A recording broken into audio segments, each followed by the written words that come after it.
first one. Yes, yes.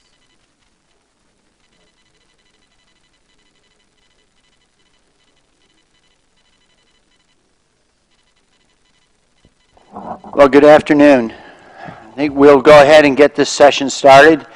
My name is Mike Mack, and I'm from Dallas, Texas in the U.S. My co-chairman from this session here is Octavio Alfieri from Milano. He is detained in another session for 15 minutes and will be joining us shortly. We've changed the order of presentation slightly because Professor Maizano has to be in another session in the main session shortly. So we're going to start with his talk on image-guided interventions. Francesco? Thank you, Mike. I will go in a quite brief overview of what's available today for imaging in mitral valve. But I would like to start with stating that imaging is essential, as we all know, in mitral interventions for diagnosis, patient selection, pre-procedural planning. I add here implant guidance, which is something that we discussed today, intra-procedural assessment and monitoring and follow-up. So imaging is an essential portion of our job and our decisions. We are very, we use almost every day echo. Echo for the mitral is probably the best assessment, which is easy to obtain, is always present, it's at the bedside. The new technologies which are available, particularly the 3D reconstructions, allow not only qualitative but also quantitative assessments. This is on the right side here. You see the QLab. QLab is a post-processing analysis which is available from Philips, which shows you a number of analyses which are done semi-automatically and show a number of features to determine the anatomy and the function of the mitral valve. On the left side, you see here a typical 3D image of P3 prolapse. And this is a typical advantage of the so-called 3D anatomical view, which is the one that usually we use for MitraClip procedures, but also is very useful to get a very fast image of the lesion, which is responsible for MR, even for surgery. Another interesting image here is from Tomtec, and here what you see the MR jet depicted over the line of coaptation. And this could be very useful, again, for MitraClip procedures to determine how many clips are needed. You see here that you understand that this particular patient has an MR extension which is about 1/3 of the coaptation line, and this may be just at the border for the indication. But what's beyond echo? We have been, MRI is a well-established method of imaging which is including structure and function. We can get information from the anatomy, but also information on the function and on the metabolism of the heart. It's very interesting also the feature of quantifying flows. However, for many reasons, MRI is not exploding as the first way to guide interventions for many reasons, but the most important one is because MRI compatible devices are very few in the market. I would like to share with these images. Georg Nollert was kind enough to disclose these very new softwares which are under construction by Siemens, which to me is completely new. This is a multi-slice CT, it's a so-called 4D CT. It's a animated CT. As you see, CT scan can show you the not only the leaflets but also the annular dimensions and shape. And on the right side, you see a prolapse patient.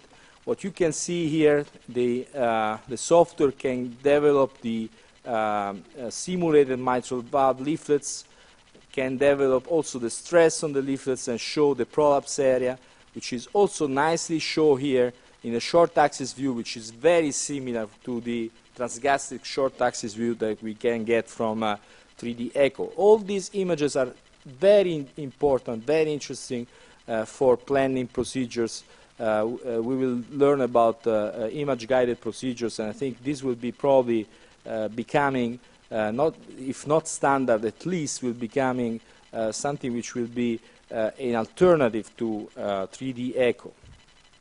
Another interesting evolution of imaging in this field, particularly in CT scan field, is a functional assessment. We are always think about CT scan as an anatomical imaging, but there is a way to detect flow and to detect vortexes. This is experimental work which is ongoing again in Siemens, showing that in the near future we will be able to determine flows and to determine energy loss assessment through the through the mitral and aortic orifices to assess the function of the mitral and aortic valve.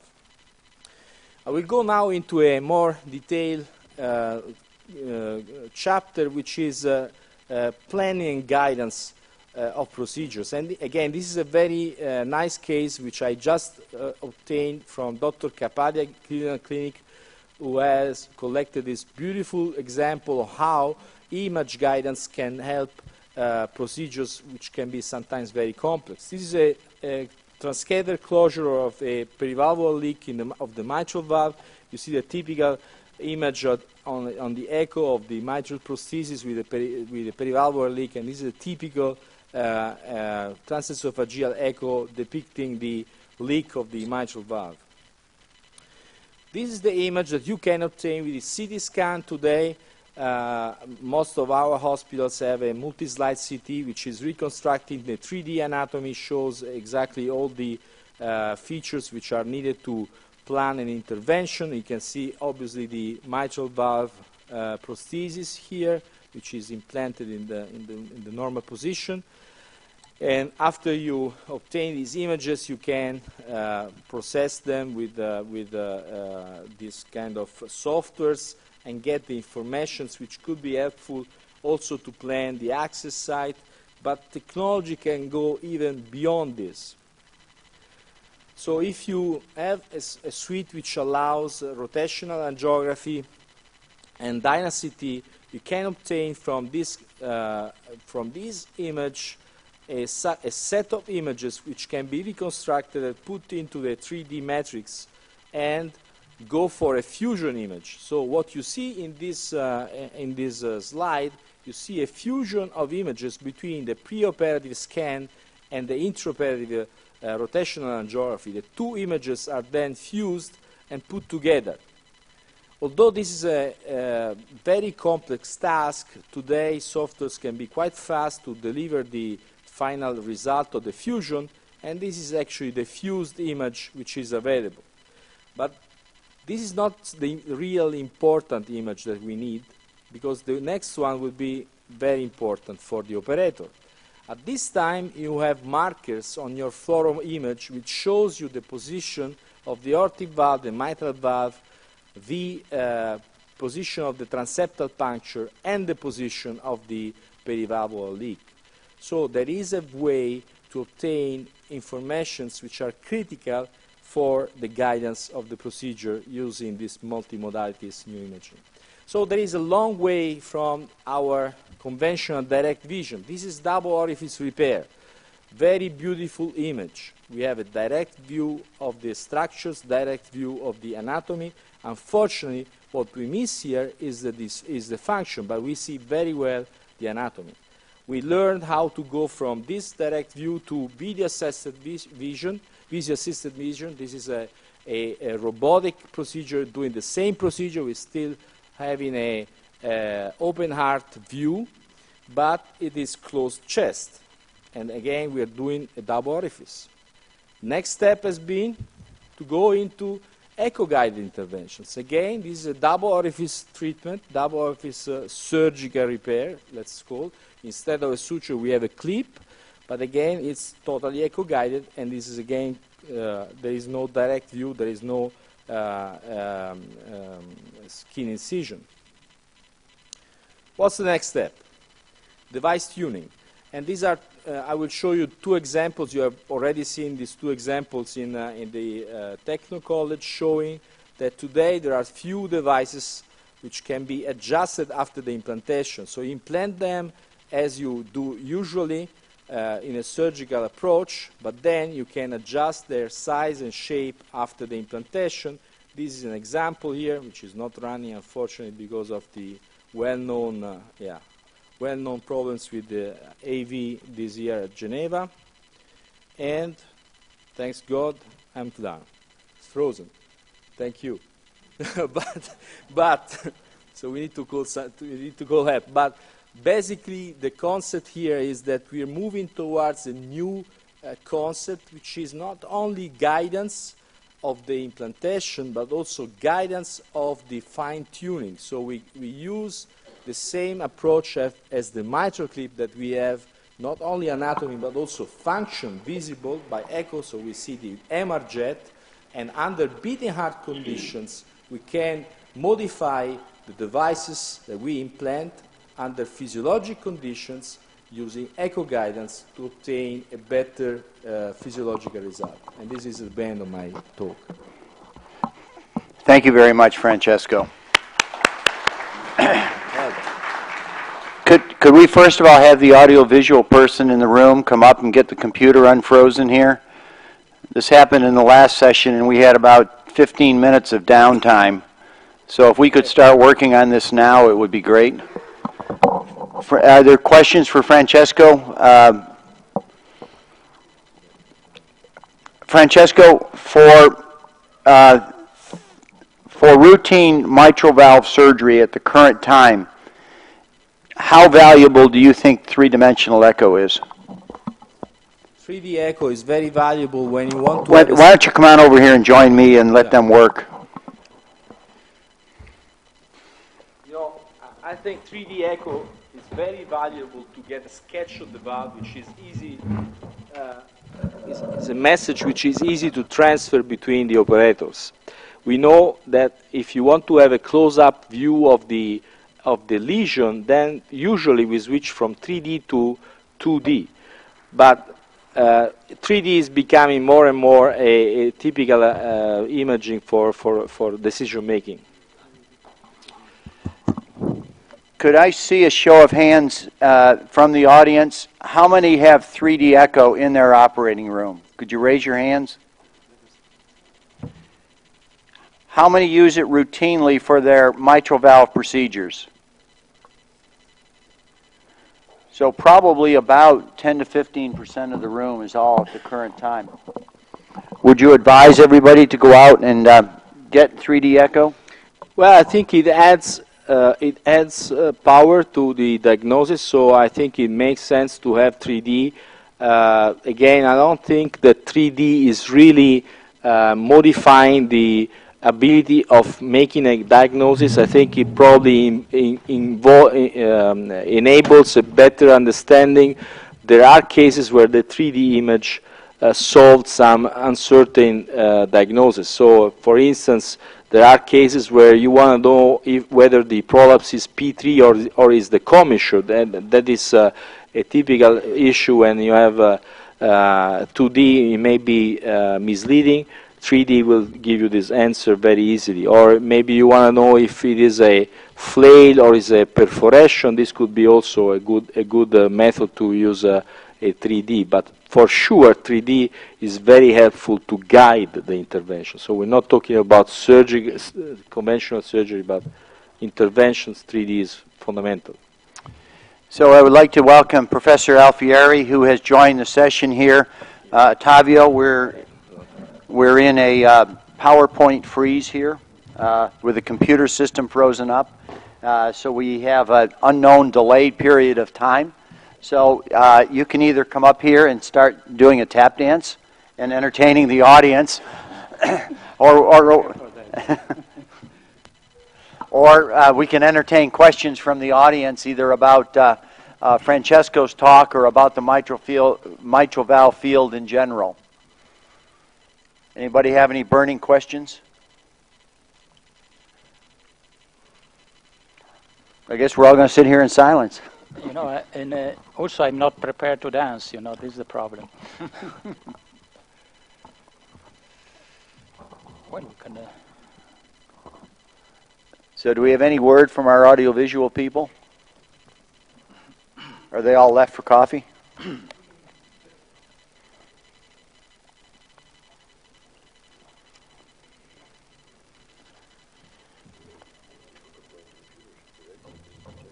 Is there a way to hook it up over there? Yes. Why don't we go ahead and do that in the meantime?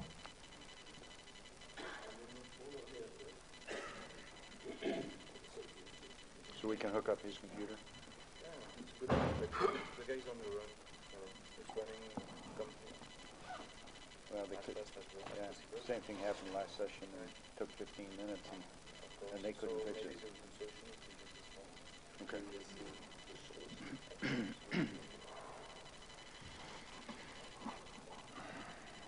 We can anticipate the panel discussion, or we can anticipate that. Yeah. Yeah, so,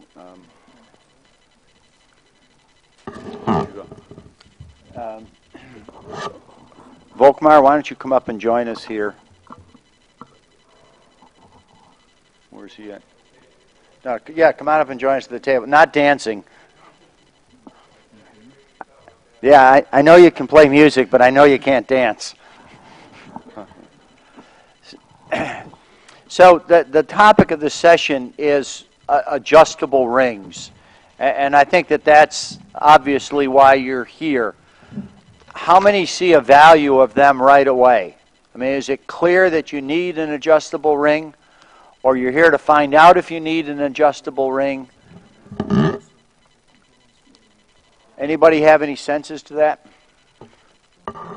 I do actually have a very good sense of that. All right. No, we had this debate many times, and then most people would say, no, I don't need an adjustable ring because I can do what I do. I can measure and put it in. And at one of these meetings, there was actually a case presented, and we had this discussion immediately before, and sure enough, the case ended with a severe SAM. Now, that immediately was an eye-opener for most of the audience that, you know, if you could only upsize the size of that ring a little bit and get away with it instead of going back, open the atrium, take the ring out, put another ring in. I mean, that immediately was clear that this is an advantage if you have adjustability, off-pump adjustability. So that's the one issue, and I think if people understand that more and more of these cases are reported, I mean, it's obvious that you want that. And also we have to give up this philosophy of one size fits all. I mean, we all have different size shoes, and I think a prosthesis or an implant should at some point fit really the patient and not the other way around. And so if you can adjust it, so much the better. Yeah.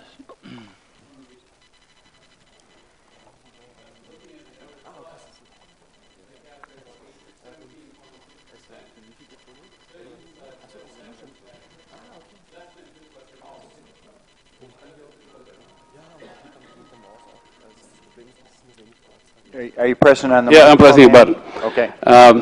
Looking at the Everest trial, 82, was presented all the time, that 17.4% had less than 2 plus MR, the best centers at least enrolled in the Everest 2 trial. So I do think there's an issue when you come off the pump and what kind of a repair you have.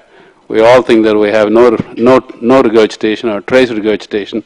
Some people swear that I leave the OR with zero regurgitation. So I do think some sort of a modulation of the ring at the end of the operation is going to be good if you want to improve that results, which was reported in a randomized trial in 17.4% has less than 2 plus MR in that group. Yeah, I think that certainly mitral valve repair is a very gratifying operation, but the results of mitral valve repair are still a bit an issue, you know, because even in a very experienced centers, there is a recurrence of mitral regurgitation, and certainly we have the recurrence. We have a reoperation rate is certainly low, but the presence of residual mitral or recurrent mitral regurgitation is not extremely low. And so we have to take into account that. And this is particularly true for patients with functional mitral regurgitation, because patients with functional mitral regurgitation have a rather high rate of recurrence. And if we look at the mechanism of recurrence in the two groups, degenerative mitral regurgitation and functional mitral regurgitation, we see that in degenerative, the majority of patients who have recurrence of mitral regurgitation late after the operation are for a recurrence, for a prolapse, recurrence of the prolapse. So certainly, if we look at the reason for recurrent regurgitation in patients with functional mitral regurgitation is tethering, recurrence of the tethering. So both these things can be minimized with a better coaptation of the leaflets at the time of operation. So I don't think that we have to look for elimination of mitral regurgitation, but for something more, for optimal coaptation. This should be nowadays, I think, the real goal of an operation for the mitral valve. If we optimize the coaptation length, we can have certainly less recurrences of residual prolapse and less, or at least more delayed recurrence of residual mitral regurgitation in functional mitral regurgitation. So I think that this should be the goal. And if we can do that, just adjusting after the operation and to obtain an optimal coaptation length, that is really something that the adjustable ring can give. I want to tell you one thing that I was very much impressed. Professor Dion was, after an operation for functional mitral regurgitation, got a very good result in terms of mitral regurgitation. No regurgitation at all. But he saw that the coaptation length was only 3-4 millimeters. Then he went back on the pump and he replaced that ring with a smaller ring. Now, to tell you how important can be to have a good coaptation length. If we can do that without extracorporeal circulation, without going back, but simply adjusting the ring, I think that can be a very good advantage, don't you think? What do you think is the minimal acceptable coaptation length? I would, for the functional mitral regurgitation, I think that I would be happy with 8 millimeter or more than 8. Because that is going, even if the ventricle has the tendency to dilate and the remodeling is continuing, this is going to be delayed over time. And it's not going to be maybe after 2-3 months, but maybe after 2-3 years, even if the process of remodeling is continuing. Great. Well, you did a great job of tap dancing, Octavio, and I think we're ready with another presentation. We're going to take which one is in order here. And this is Markus Selze from Stuttgart, and the topic of his talk is dynamic activation for managing mitral regurgitation. Markus? Ladies and gentlemen, thank you very much to have the opportunity to this presentation. I will speak about dynamic activation in the management of mitral regurg. We all know that mitral repair in the last decade developed to a highly proved method to treat mitral valve disease instead of a replacement. So we as surgeons, we have to face the very significant problem of residual or recurrent MR in theater, especially in patients with dilated cardiomyopathy or ischemic heart disease. So we have to consider that the recurrence incidence exceeded up to 25% at 6 months and can go up to 50% at 36 months. So our ultimate goal should be able to correct this residual or recurrent mitral regurg after surgery. If you consider that the prognosis for the functional patients is poor once the regurg occurs again and heart failure sets in, we have to look for solutions. So one approach is using adjustable rings.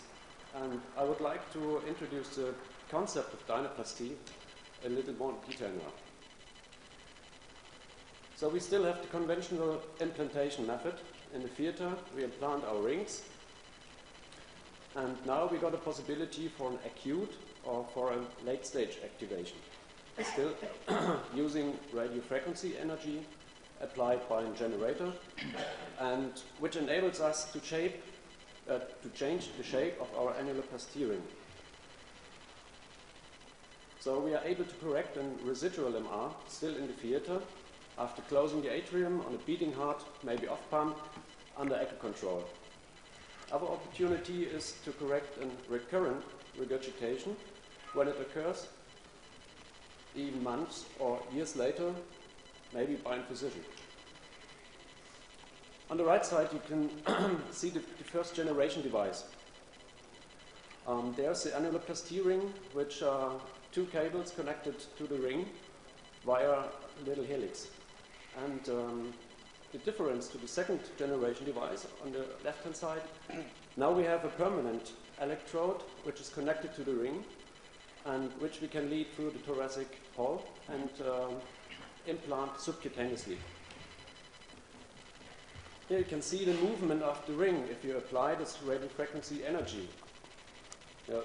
You will notice that there is an AP shift, so a displacement in the anterior-posterior axis without a decrease in the overall circumference of the ring. So with the tool of dynoplasty, we have the possibility of a very specific geometrical shape change, which allows us to optimize the leaflet coarctation without downsizing, and so without restricting the area of the annulus. This new technique or this new technology differs from many mechanically downsizing rings in one key element, and that's the use of nitinol. It's a nickel titanium alloy that alters its shape in just an IP diameter. So this adjustment should be beneficial once by preserving the orifice area while restoring the coaptive depth at the same time. If you apply energy to these little electrodes which are connected to the ring, you will get a shift in the AP diameter. The adjustment is about 15% of the overall circumference of the ring, which means it's equating 2 millimeter or 4 millimeter of the ring. So we are able to optimize leaflet coaptation and restore the competence of the valve without downsizing and without disturbance of the intercommissural distance. May I introduce just the results shortly from our first study.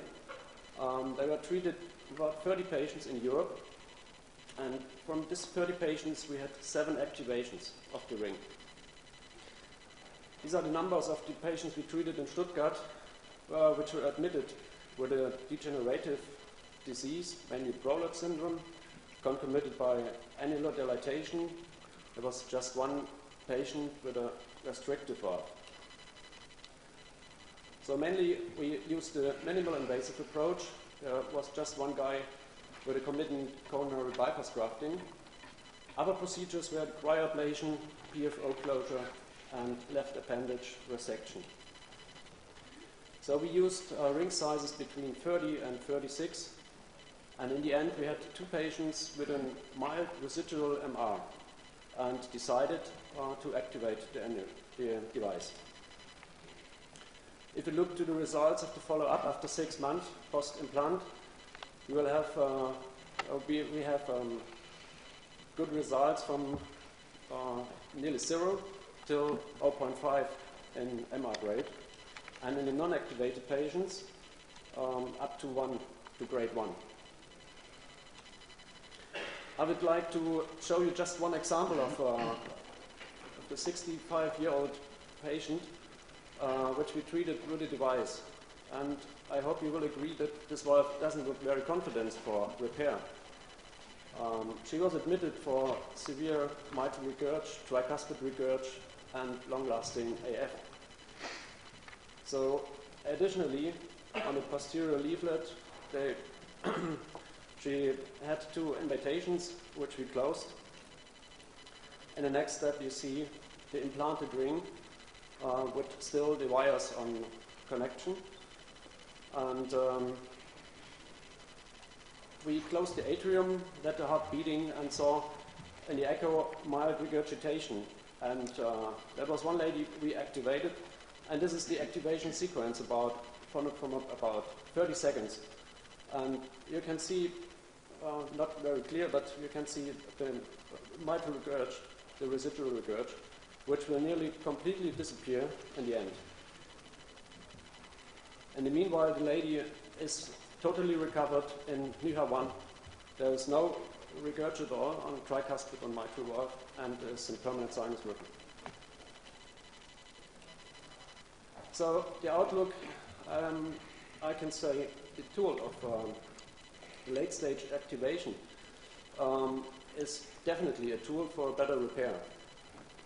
If the restoration of the mitral function and even the hemodynamics creates an optimal environment for reverse remodeling.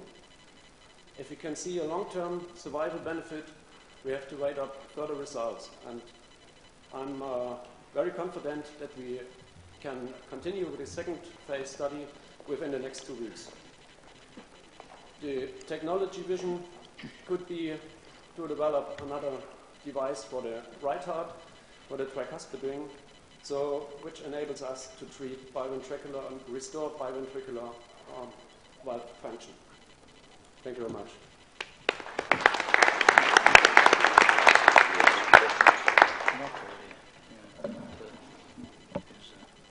So I think we'll wait for questions to a panel discussion afterwards and go on with the rest of the presentations.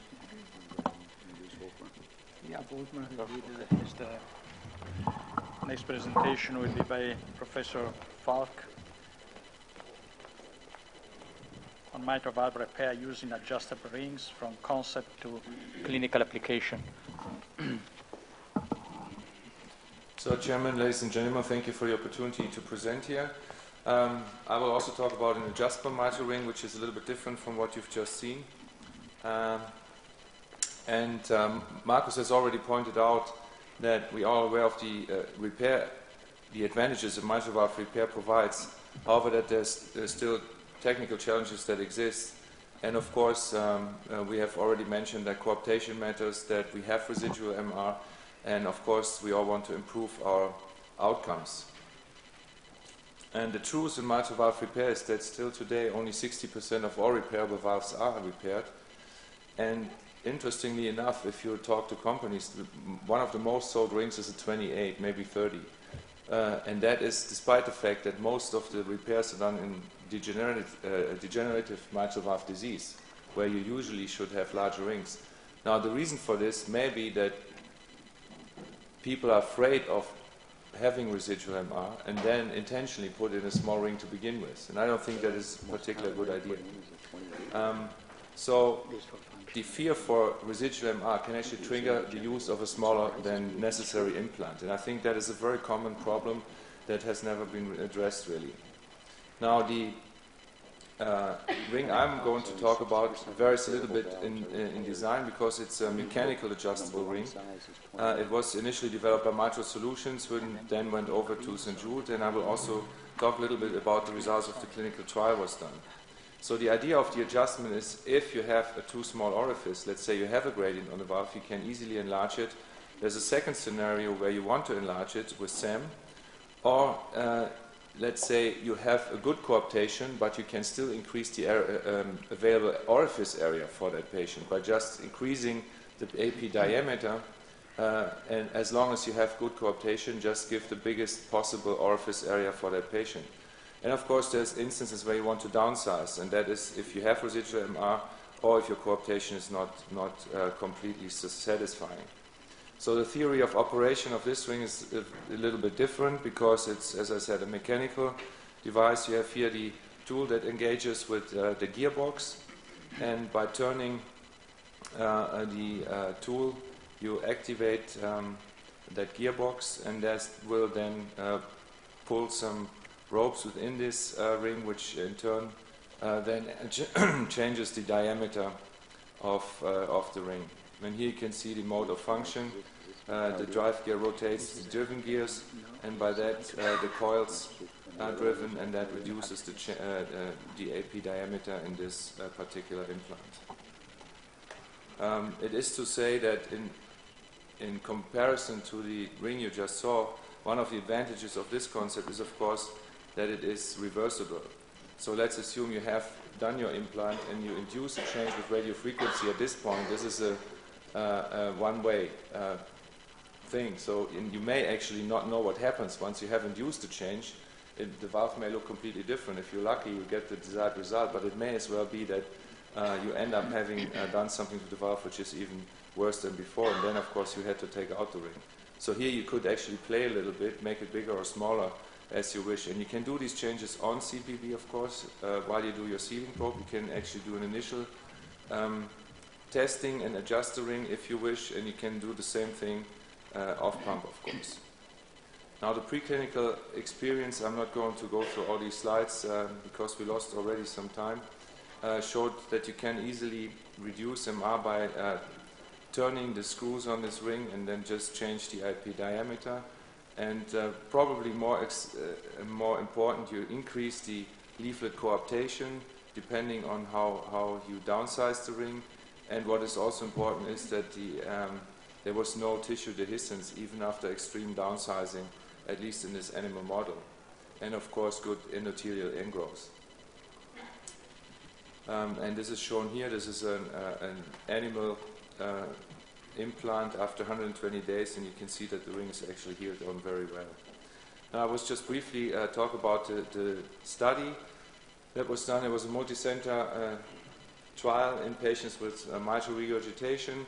A total of 60 patients was enrolled in 5 sites, and the primary endpoints were freedom from MACE at 30 days post-op and the performance and technical success of ring implantation.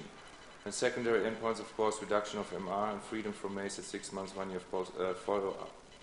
And here's some of the selection criteria. So we were able to do concomitant procedures, and there were very few exclusion criteria, as you notice here. The demographics are not different from any other mitral valve population. Most of those patients, and it's probably only information which you need from the slide, were those patients with type 2 mitral insufficiency, so degenerative disease. Very few patients had actually pure annular dilatation. So that's why most of those mitral valves were required some sort of leaflet repair. There were a number of CABGs that were performed, and this is just one intraoperative image which shows you placement of the ring. This is done minimally invasive, and then the adjustment stool is still fixed with the ring and can then, on the beating heart, be taken out after the final adjustments have been made. This is just one case which I thought was interesting. Patient with degenerative mitral valve disease who got a large anterior leaflet with potential for SEM, and the primary pathology, however, was P2 prolapse. The valve was sized being a 32, and the initial adjustment of the ring was made to accommodate that size.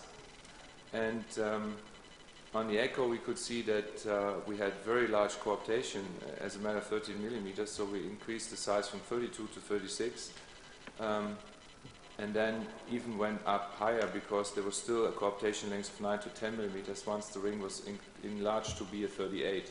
And I think that is a very convincing example on how you can just play with the tool.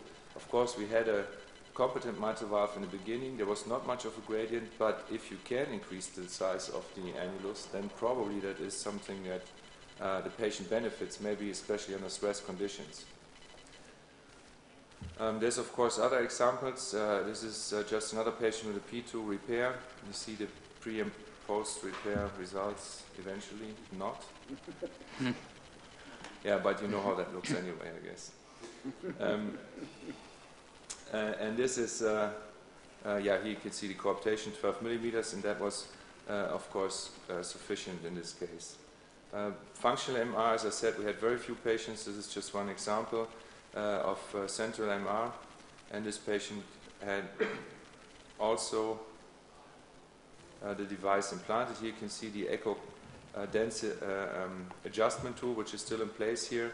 And I'm sorry that these videos don't run either, but what you would see and you have to believe me this now, is that by turning the adjustment tool, you can actually see the AP diameter change in echo if you watch closely. And of course, you turn down until you have a good cooptation area, and I think I totally agree with what Ottavio said, that this is probably the biggest advantage of these rings, that we can really adjust the cooptation lengths as if we need to. Yeah, I think this is probably the same problem we had previously. So we're frozen again. Can we get the audio-visual people? Well, anyway, it's pretty much what I wanted to say. I wanted to share the results of that trial, of course. These were only the examples, but I can do that in a brief summary. So it was 60 patients, and we had one death, so mortality is 1 out of 60. And the results of mitral repair were very good. We had, at 1 year, we had 5% of patients with grade 2 MR, but everybody else has had less or trace. The only thing of concern was the 3-ring dehiscence in the group. So they all occurred early, not late, so within the first couple of days after the operation. And that is something we probably have to discuss, and I'm not sure what the answer is yet. Of course, every now and then you would expect a ring dehiscence to occur. 3 out of 60 may be a little bit too many. And so the question is that a systematic problem? And what we still do not know with these rings, if you put in a ring, a suture it in, and then post-implant you induce changes in size, we have no idea how the forces are, oh, you can just leave it at least. We have no idea how the forces are distributed in post-implant activation, you call it, or adjustment. And it may as well be that they're not evenly distributed, and so I'm not sure if that may be one of the downsides of these rings, but that's something that we clearly need to discuss. Okay. Great. Thank you very much, Volkmar.